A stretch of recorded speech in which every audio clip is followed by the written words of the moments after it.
স্বাগতম রবিবারের দ্বীপ্রহরে। ভোটের বাতাবরণ এবং ভোটের বাতাবরণের জায়গায় একটা ভোট তো হয়ে গেছে, আরেকটা ভোট আসছে। ঠিক সেই একটা সন্ধিক্ষণে আমরা অনুষ্ঠান করছি এবং এই যে ভোট বলুন, যুদ্ধ বলুন, বিগ্রহ বলুন, দ্রব্যমূল্য বৃদ্ধি বলুন, তার সঙ্গে কাকে আমি চিনে নেব আমার উপযুক্ত বন্ধু হিসাবে বিপদের সময় পাশে দাঁড়াবে, রাজনীতির তো অন্য পাকেচক্রের ব্যাপার থাকে। তো আমার অত্যন্ত স্নেহ যাকে করি, আমার অত্যন্ত আদরের, অনেক দিনের তার অভিজ্ঞতা এবং নর্থ বেঙ্গলের কিং সেই রাজদীপ শাস্ত্রী উপস্থিত রয়েছেন। রাজদীপকে ওয়েলকাম করি আজকের অনুষ্ঠানে। নমস্কার। এবং রাজদীপকে একটা কথা বলি যে মায়া, মোহ, লোভ, এই যে ব্যাপারটা, এটাকে কি করে অ্যানালাইসিস করবেন রাজদীপ বাবু আপনি, সেটা নিয়ে আজকে আলোচনা। হ্যাঁ, এই যে দেখুন, সবকিছুর মধ্যে বর্তমান সময়ের পরিস্থিতিটা অত্যন্ত শত্রু আছে, মিত্র আছে। হ্যাঁ, অত্যন্ত উত্তেজনাকার পরিস্থিতি চলছে বর্তমান সময়ে। আর আমি এই বিষয় নিয়ে প্রসঙ্গক্রমে এখন কিছু বলছি না, কিন্তু আমি প্রত্যেকেই সংযত হতে বলেছি এবং বছরের শুরুতেই এই বিষয় নিয়ে আমি অনেক তথ্য দিয়ে গেছি যে এই বছরটা হচ্ছে রবির বছর। ঠিক আছে, তো ঘটনাটা হচ্ছে যে তো কখন কার শত্রুতার শিকার হয়, এই যে উত্তেজনাকার পরিস্থিতি, যুদ্ধ বিগ্রহ থেকে শুরু করে রাজনৈতিক পরিস্থিতির সাপেক্ষে আমি বলবো প্রত্যেককে একটু শান্ত হয়ে এই সময়ে চলা। এবং দ্বিতীয় কথা হচ্ছে শত্রুতা। এই যে অনেকেই আমার প্রশ্ন করে শত্রুতা কি করে হয়। শত্রুতা অনেক কারণেই কিন্তু জীবনে, মানুষের জীবনে শত্রুর সংযোগ কিন্তু হতে পারে। হ্যাঁ, হরোস্কোপগত প্রসঙ্গে যদি আমি বলি, হরোস্কোপের ষষ্ঠ ভাব থেকে কিন্তু আমরা শত্রুতার বিচার করি। যদি ষষ্ঠ ভাব পীড়িত অবস্থায় থাকে, মঙ্গল এবং রাহুর কানেকশন বসে থাকে, অষ্টম ভাব পীড়িত থাকে এবং দ্বাদশ ভাব, এই তিনটে ভাবকে কিন্তু অশুভ ভাব হিসাবে জ্যোতিষশাস্ত্রে বর্ণনা করা হয়। আমি বেশিরভাগ ভাব নিয়ে বেশি আলোচনা করি না, আমি বেশিরভাগ গ্রহ নিয়ে আলোচনা করি, কিন্তু আজকে আমি ভাব নিয়ে কিছু প্রসঙ্গে আলোচনা করছি। হ্যাঁ, ভাব নিয়ে আলোচনা করছি এই কারণে, ভাব প্রসঙ্গে আমি এইটুকু বলবো যে আমাদের ষষ্ঠ ভাব থেকে কিন্তু শত্রুতার বিচার করে। শত্রু কিন্তু অনেক রকম হয়ে থাকে। গুপ্ত শত্রুতা, অনেকে আছে যে আপনাকে সামনে আপনি বুঝতে পারবেন না, পেছনে কিন্তু আপনাকে নিয়ে বদনাম সমালোচনা করবে। এবং কিছু কিছু ক্ষেত্রে দেখা যায় রাজনৈতিক হিংসার সম্মুখীন হয়। এই যে মানুষ যে কোনো একটা মানে নিজেদের মধ্যে ক্লেশ, দ্বন্দ্ব, এইসবের কারণে কিন্তু শত্রুতার শিকার হয়ে যায়। এবং অনেক সময় কিন্তু চাকরি করলে বসের দ্বারা অনেক সময় শত্রুতা হয়ে যায়। বসের মনোমতো যতই আপনি কাজ করুন না কেন, বস কিন্তু আপনার সন্তুষ্ট হয় না। এগুলো কিন্তু গ্রহের কম্বিনেশনে কিন্তু আমরা বুঝতে পারি হরোস্কোপে কার শত্রু কিরকম হবে এবং শত্রুতা থেকে আপনি কি করে বেরিয়ে আসবেন। অনেক সময় বিভিন্ন মুদীয় শত্রু থাকে, গোপন শত্রু থাকে, যেগুলোকে আপনি ধরা ছোঁয়ার বাইরে, আপনি সারাদিন আমাদের সঙ্গে ঘুরছে ফিরছে, কিন্তু এমন জায়গায় সে একটা ছোবল দিয়ে দেবে, আপনি কিছুই বুঝতে পারবেন না যে কত বড় ক্ষতিটা হয়ে দাঁড়ালো। তো এই যে শত্রুগুলো আমাদের কিন্তু হরোস্কোপে ডিপেন্ডেন্ট করে। হরোস্কোপ দেখা এবং হস্তরেখায় কিন্তু কেতুর যদি খারাপ অবস্থায় থাকে, হরোস্কোপে যদি ষষ্ঠ ভাব পীড়িত থাকে, ষষ্ঠ ভাবে যদি রাহুর মতো অশুভ প্ল্যানেট থাকে এবং সেখানে যদি শনি যুক্ত হয়ে অবস্থান করে, এবং নক্ষত্রের দিক থেকে কিন্তু কেতুর যে নক্ষত্রগুলি, যেমন হচ্ছে অশ্বিনী নক্ষত্র, মঘা নক্ষত্র এবং মূলা নক্ষত্র, এই সমস্ত নক্ষত্রগুলো এবং অশ্লেষা নক্ষত্র এর মধ্যেও আয়তার মধ্যে পড়ে, এই সমস্ত নক্ষত্রের মধ্যে যদি অশুভ গ্রহ বসে থাকে এবং সেই দশাগুলি যদি চলে, সেই সময় কিন্তু শত্রুতা কিন্তু ভীষণ আকার ধারণ করে। এবং আরেকটা কথা আমি বলে রাখি, রোগের প্রসঙ্গেও আমি বলবো, এই শত্রুর থেকেও আরেকটা বিষয় হচ্ছে ষষ্ঠ ভাব থেকে যেমন শত্রুতার বিচার করা হয়, ষষ্ঠ ভাব থেকে আরেকটা বিষয় বিচার করা হয় রোগ, দীর্ঘ মেয়াদী রোগ। এই যে হঠাৎ করে অসুস্থতার শিকার হচ্ছে এবং সেখান থেকে কোনো বড় ধরনের রোগ আসতে চলেছে কিনা, এবং সেটাও কিন্তু ষষ্ঠ ভাব থেকে বিচার্য। তার মানে ষষ্ঠ থেকে কিন্তু দুটো জিনিস, একটা রোগ আর শত্রু, এই দুটো বিষয় কিন্তু ষষ্ঠ ভাব থেকে বিচার্য। ষষ্ঠ ভাব যদি পীড়িত অবস্থায় থাকে, ষষ্ঠপতি যদি দুস্থানগত হয়, লগ্ন থেকে যদি সে দ্বাদশ বা লগ্ন থেকে সে যদি অশুভ জায়গায় বিরাজমান হয়, নবাংশ যদি দুর্বল হয়, সেক্ষেত্রে কিন্তু এই রোগ এবং শত্রুতার দ্বারাই কিন্তু আপনি জর্জরিত হবেন।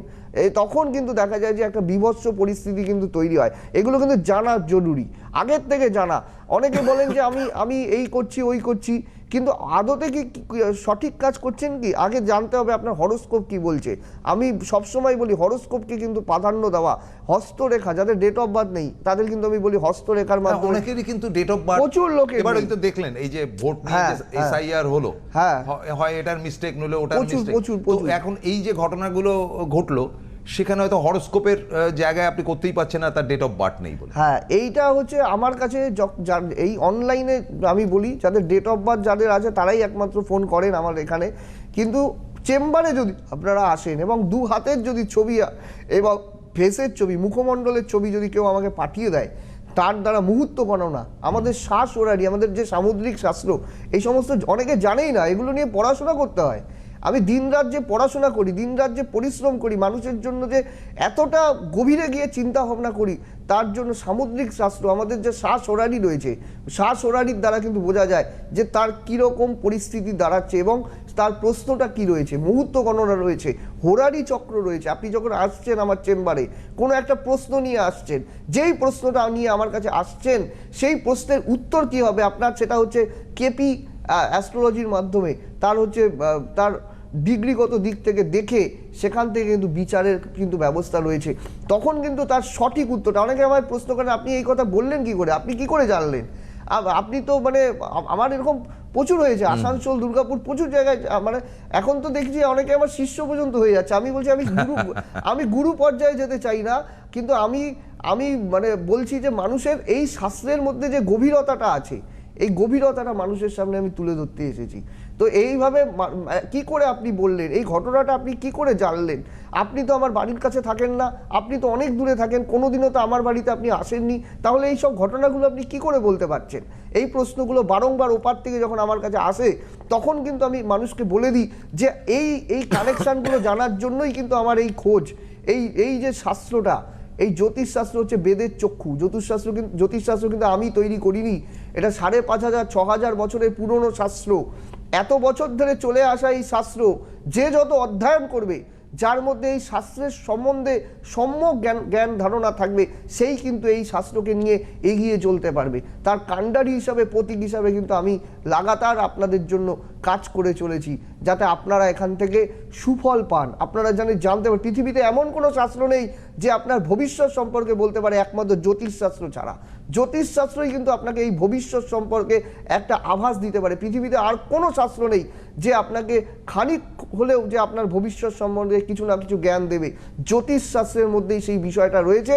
এবং আপনার হরোস্কোপ কি বলছে, হরোস্কোপের মধ্যে কি কানেকশন রয়েছে, কবে চাকরি হবে, কবে বিদেশ যাত্রা হবে, কবে আপনার ব্যবসায়িক জীবন উন্নতি হবে, কোন কোন রোগ ব্যাধি আসতে পারে, এটাও কিন্তু মেডিকেল অ্যাস্ট্রোলজির মাধ্যমে কিন্তু বোঝা যায়, কিছুটা আভাস দেওয়া যায়। আপনার হরোস্কোপের মধ্যে কি কি কানেকশন আছে, কি কি রোগ বিয়োগ আসতে পারে, তার থেকে জেনে বুঝে উত্তর করলেই কিন্তু সেখান থেকে কিন্তু রেজাল্ট অনিবার্য হয়ে দাঁড়ায়।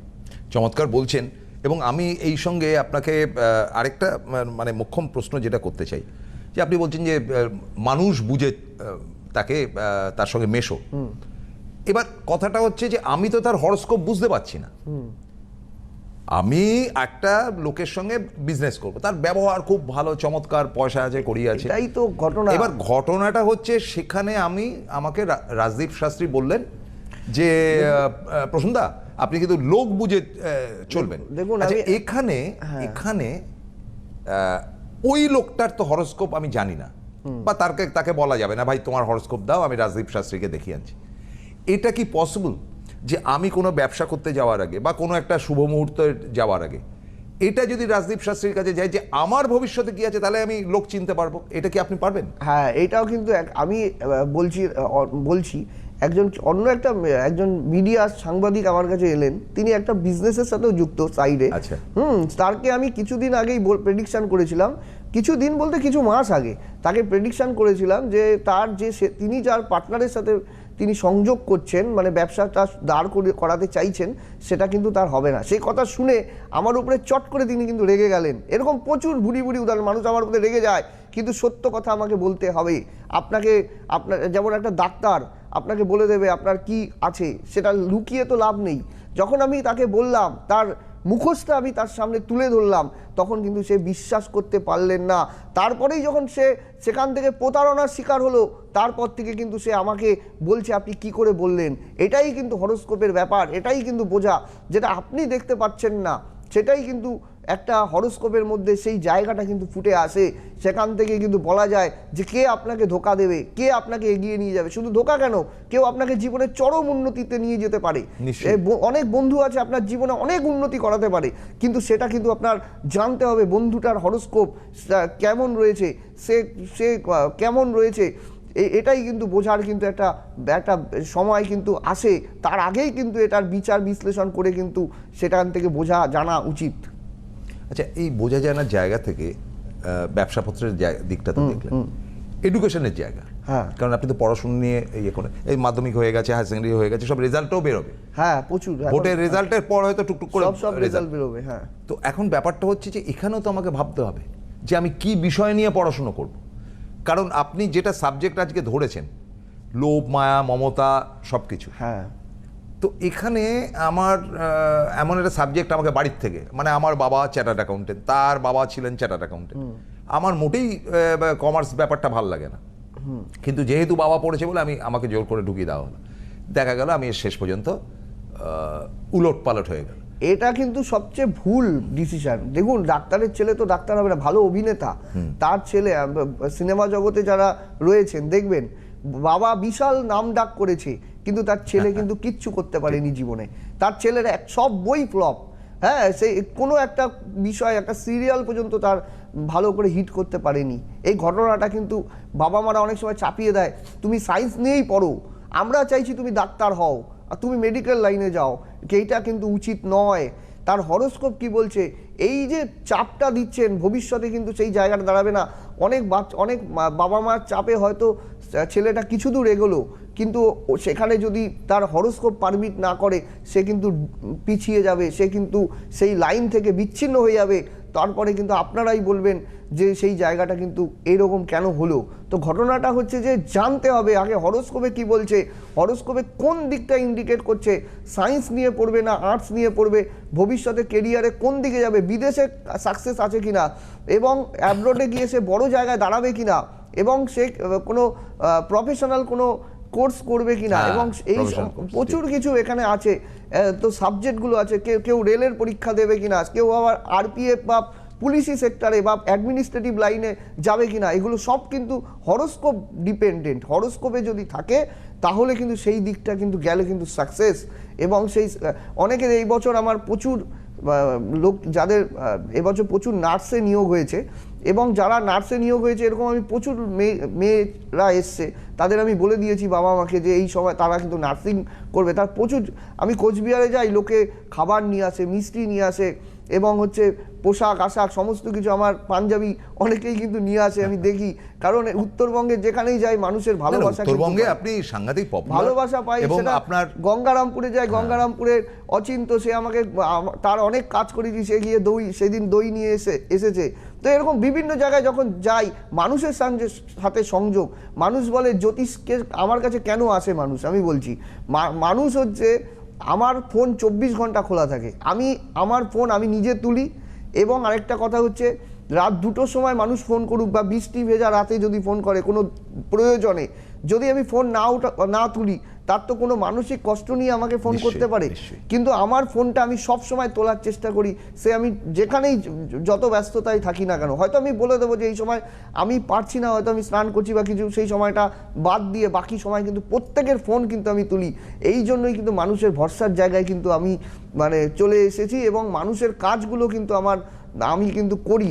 এবং মানুষকে বসিয়ে তারাপীঠে যখন হোমযজ্ঞটা করি, সামনেই কিন্তু তারাপীঠের মে মাসে বিশাল হোমযজ্ঞের আছে, এর আগে রামনবমী তিথিতে হয়ে গেল। এই যে যোগগুলোতে আমি যে কাজ করি, প্রত্যেকটা মানুষকে বসিয়ে এবং নিজে উপস্থিত থেকে সেখানে কিন্তু কাজগুলো করি, এবং প্রত্যেকটা কাজের কিন্তু রেজাল্ট কিন্তু মানুষ জানান, মানুষ কিন্তু ভালো আছে। এবার একটা মোক্ষম উল্টো দিক থেকে একটা প্রশ্ন আপনাকে করি। সাধারণত আমরা তো সোজা পথ করি যে আমার এত তারিখে জন্ম, এত তারিখে আমার এই সময়ে জন্ম, স্থান কাল পাত্র সব বলি। আজকে আমি মৃত্যুর দিক থেকে একটা প্রশ্ন করব। করুন। সেটা আপনাকে হরোস্কোপ ধরতে হবে, মানে আপনাকে ক্যালকুলেশন করতে হবে। বলুন। 24শে জুলাই 24শে জুলাই 1980, 1980। হ্যাঁ, রাত্রি 11:40। জুলাই, 24শে জুলাই, তাই তো? এক সেকেন্ড, 24শে জুলাই, রাত্রি 11:40। দাঁড়ান, কত, 1980? 80। টাইম বলুন। 11:40। 11:40। কোথায়? কলকাতা। মৃত্যু হয়েছিল। হ্যাঁ। এই সময়টা কি খুব অশুভ ছিল? তিনি মহানায়ক উত্তম কুমার। আচ্ছা, এই সময়টা কি তার পক্ষে খারাপ ছিল? হ্যাঁ, এটা হচ্ছে ঘটনাটা আমি বলি। এই সময়টার সময়কাল মানে এটা কিন্তু একদম উল্টো। আজ অবধি কোনো টেলিভিশন অনুষ্ঠানে কোনোখানে কোনো জ্যোতিষীকে কিন্তু ওই মৃত্যুর সময়টা যে কেন হয়ে এসেছিল, মানে কি নেগেটিভিটি ছিল, তাই নিয়ে প্রশ্ন করতে কেউ পারেনি। আজকে আপনাকে প্রথম, হয়তো লক্ষ লক্ষ জ্যোতিষীর মধ্যে প্রথম প্রশ্নটা করা হবে, ওই সময়টা কি খারাপ ছিল? হ্যাঁ, দেখুন এনার হরোস্কোপে কিন্তু রবি রাহু চতুর্থ ভাবের মধ্যে বিরাজমান রয়েছে এবং লগ্নের দ্বিতীয়ায় শুক্র। দ্বিতীয়ায় শুক্র থাকলে কি হয়, বাণী তার তুখর এবং মানে তিনি হচ্ছে মানে মানে একটা ছাপ কিন্তু রেখে যায়, একটা মহানায়ক হিসেবে তার যে একটা জায়গা তিনি কিন্তু প্রতিষ্ঠা করতে পেরেছে। এবং দ্বিতীয়ায় শুক্র মানুষের মধ্যে কিন্তু প্রভাব প্রতিপত্তি বৃদ্ধি পায়। দ্বিতীয় হচ্ছে বাণী, মানে কথাবার্তার জায়গা, ধনের জায়গা। ধন শুধুমাত্র পয়সার ধন নয়, মানুষের ভালোবাসা, মানুষের বিশ্বাস, মানুষের আস্থার জায়গায় কিন্তু তিনি কিন্তু দাঁড়িয়েছিলেন। কিন্তু দেখা যাচ্ছে যে অষ্টম ভাবের অধিপতি যে মঙ্গল, সে কিন্তু বসে আছে ষষ্ঠ ভাবে। আমি এই বিষয় নিয়ে আলোচনা করেছি। অষ্টম ভাব থেকে কিন্তু মানুষের জাতকের মৃত্যু বা অশুভ জিনিস কিন্তু ইন্ডিকেট করে। ওই যে কিছুদিন আগে কিন্তু জলে ডুবে মৃত্যু, এই যে রাহুল ঘটনাটা ঘটলো, এর আগে জুবিন গর্গে স্কুবা ডাইভিং করতে গিয়ে যে হঠাৎ করে জলের মধ্যে যে তলিয়ে গেল, এই যে ঘটনাগুলো হয়, বাইক অ্যাক্সিডেন্ট, এই যে ঘটনাগুলো যখন ঘটে তখন কিন্তু প্রত্যেকটা গ্রহ কিন্তু এগুলো কিন্তু ইন্ডিকেট করে, নেগেটিভ জায়গাটা কিন্তু ইন্ডিকেট করে। তো জল থেকে বিপদ, শনি চন্দ্রের কানেকশন, জল থেকে বিপদ। চন্দ্র হচ্ছে জলের কারক গ্রহ। দেখবেন আমাবস্যা যখন মানে ওই আমাদের যখন সেটা হচ্ছে ওই জোয়ার ভাটা হচ্ছে, চাঁদের আকর্ষণে কিন্তু জোয়ার ভাটাটা হয়, জোয়ারের সময় কিন্তু জল বেড়ে যায়। তো ঘটনাটা কি করে হয়, চাঁদ তো প্রচুর দূরে অবস্থান করছে, এভাবেই কিন্তু গ্রহরা প্রভাব বিস্তার করে। দেখবেন অমাবস্যা পূর্ণিমার সময় অনেক মানুষের হাতে পায়ে যন্ত্রণা শুরু হয়।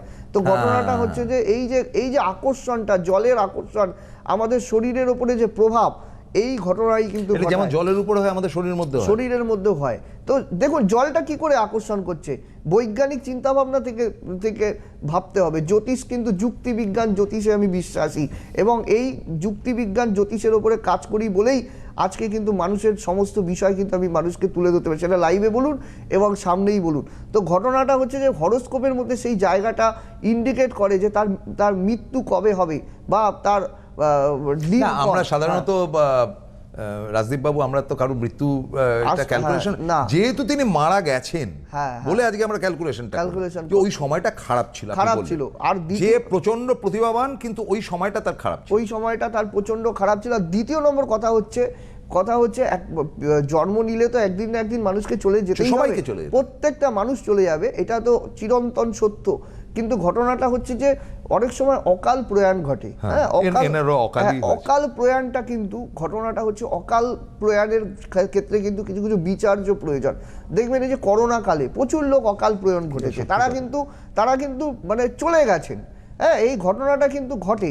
হঠাৎ করে একটা ভূমিধস হলো, ভূমিকম্প হলো, ট্রেন অ্যাক্সিডেন্ট হলো, এতে কিন্তু অনেক লোক অকাল, হ্যাঁ আপনার এয়ার ইন্ডিয়াতে যে অ্যাক্সিডেন্টটা হলো, হ্যাঁ, তারপরে হচ্ছে যে করোনা কালে প্রচুর লোক অকাল প্রয়াণ ঘটেছে।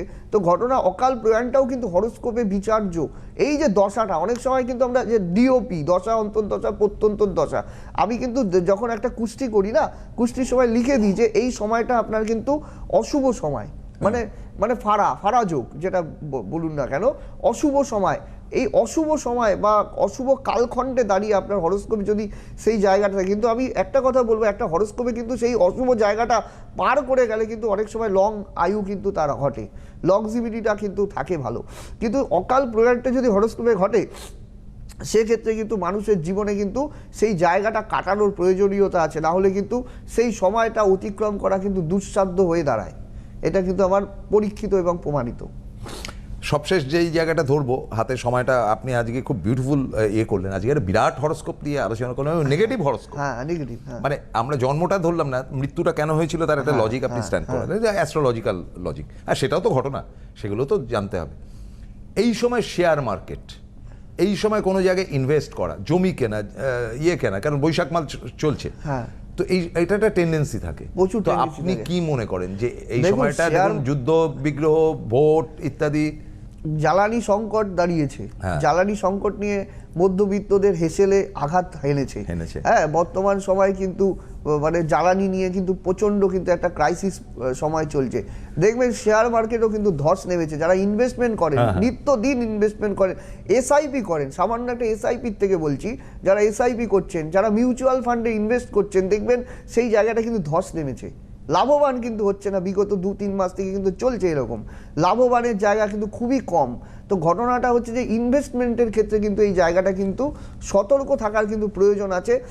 আর রূপোর দাম দেখুন এখন একটু কমেছে, এটা সত্য কথা, কিন্তু রূপো কিনে রাখবেন। রূপো, সোনা এগুলো কিন্তু আরও বাড়বে, কিন্তু আমি কিন্তু বলে রাখছি, যা কমেছে এর চেয়ে তো অনেক কম ছিল। কতটা না বেড়েছে, বেড়ে গিয়ে কমলে কি লাভ? একবারে এখন যতটা আছে এর থেকে প্রচুর কম ছিল। তো ঘটনাটা হচ্ছে সোনা রূপোর ক্ষেত্রে কিন্তু দাম বাড়বে। ইনভেস্টমেন্ট করার ক্ষেত্রে জমি যদি কেনেন, কারো যদি সাধ্য থাকে, সে জমির প্রতি ইনভেস্টমেন্ট করবে, সেখানে কিন্তু ভবিষ্যতে লাভ হবে। শেয়ার মার্কেটে ইনভেস্টমেন্ট করার থেকে বিরত থাকবেন খুব কম। এবং অনেক সময় এই যে বিভিন্ন বিজ্ঞাপনে দেখি যে এই রমি সার্কেল, বিভিন্ন রকম নাম বলছি না, তো এখানে কি করছে, 1 মিনিটে হঠাৎ করে লাভের একটা অঙ্ক দেখায় যে এই ইনভেস্টমেন্ট করুন, বিশাল পয়সা আপনার আসবে। এই জায়গাটা কিন্তু করতে যাবেন না। এই জায়গাটা কিন্তু একটা প্রতারণার শিকার কিন্তু হতে পারেন, কারণ রাহু কিন্তু প্রতারণার মধ্যে মানুষকে ফেলে দেয়, হঠাৎ চকমকি দুনিয়ার মধ্যে ফেলে দিচ্ছে। এই যে প্রতারণা করছে, রাহুর জন্য কিন্তু এই জায়গাটা কিন্তু বুঝতে হবে। হঠাৎ করে কিন্তু প্রচুর ইনভেস্টমেন্ট বা প্রচুর লাভের জন্য এটা কিন্তু করা কিন্তু উচিত নয়। হঠাৎ করে অনেকে করে কি, প্রচুর লাভের জন্য একটা ইনভেস্টমেন্ট করে দিল, সমস্ত টাকা কিন্তু জলে চলে গেল। এরকম প্রচুর চেম্বারে আমার আসে, স্যার আমি এত টাকা লস করে ফেলেছি, কি করব? তো আপনি লস করার আগে একবার অন্তত আমাকে জানুন আপনার সময়টা ভালো চলছে কিনা। সময় যদি ভালো না থাকে, একটা কথাই আছে যে সময় যদি ভালো না থাকে না, আপনার জীবনে কিন্তু ভালো কিছু হবে না। আর একটা কথা বলি, আমার কিন্তু একটা বিশেষ ব্যাপার আছে, যারা আমার কাছে আসবেন তাদের কিন্তু আমি একটা মানে বুঝি যে এই মানুষটা প্রচণ্ড কষ্টে পড়ে আমার কাছে এসেছেন, তাদের কিন্তু ইএমআই সিস্টেম, মানে আমি তাদের কিন্তু একটা, যদি আমি বুঝি এই মানুষের হরস্কোপে প্রতিকার নেওয়ার সামর্থ্য এই সময় তার নেই, আমি এর আগেও বলেছি, সেক্ষেত্রে কিন্তু আমি কিছু কিছু মানুষের কিন্তু ইএমআই এর মাধ্যমে কিন্তু তাদের প্রতিকারগুলো করিয়ে দিচ্ছি, যাতে তারা কিছুটা অন্ততপক্ষে ভালো থাকুক। যাদের শনি 7.5 রয়েছে, কালসর্প রয়েছে, এই সমস্ত হরস্কোপে বিবাহ হচ্ছে না, শত্রুতার শিকার হচ্ছে, সেই সময় কিন্তু আমি তাদের ইএমআই এর মাধ্যমে কিন্তু এই ব্যবস্থাটা করছি। আর যারা আমায় ফোন করবেন, হোয়াটসঅ্যাপ করবেন, তাদের কিন্তু 8906 যেই নম্বরটা রয়েছে, আমার নিজের কণ্ঠে মন্ত্র আমি কিন্তু তাদের কিছু কিছু উপহার দিচ্ছি, যেগুলো কিন্তু আপনারা শুনতে পারেন, আপনার জীবনে কিন্তু পজিটিভিটি আসবে। আর হরস্কোপ দেখাতে গেলে আগে থেকে অগ্রিম বুকিং করে এবং ডেটগুলো আগের থেকে জেনে, চেম্বার সব নিচে যাচ্ছে, সেখানে দেখে নিয়ে তারপর আসবেন। ধন্যবাদ শাস্ত্রী মশাই, আজকের মতো তো শেষ করতে হচ্ছে, ভোটের মরশুম চলছে, কাজেই এই দিনগুলোতে একটুখানি ফোন করে জেনে নেবেন যে উনি অ্যাভেলেবল কিনা, কারণ দক্ষিণবঙ্গের ভোট তো আর 2 দিন বাদে, তো কাজেই এখন অন্তত তিনি হয়তো দক্ষিণবঙ্গে আসবেন না। নর্থ বেঙ্গলে যেখানে যেখানে যার অনলাইনে আপনারা দেখান, এই সময় অনলাইনে আপনারা দেখিয়ে নেবেন। আজকের মতো শেষ করতে হচ্ছে, নমস্কার। সুখবর, আপনাদের প্রিয় জ্যোতিষী রাজদীপ শাস্ত্রী অনলাইন কনসালটেন্সি করছেন। আপনাদের পরামর্শ, প্রতিকার ও প্রতিবিধান পৌঁছে যাচ্ছে ভারতবর্ষের বিভিন্ন প্রান্তে। Online consultancy number 8906783407। Rajdeep Shastri, প্রতিকার প্রতিবিধান থাকলে সাথে, ভাগ্য ভবিষ্যৎ আপনার সাথে।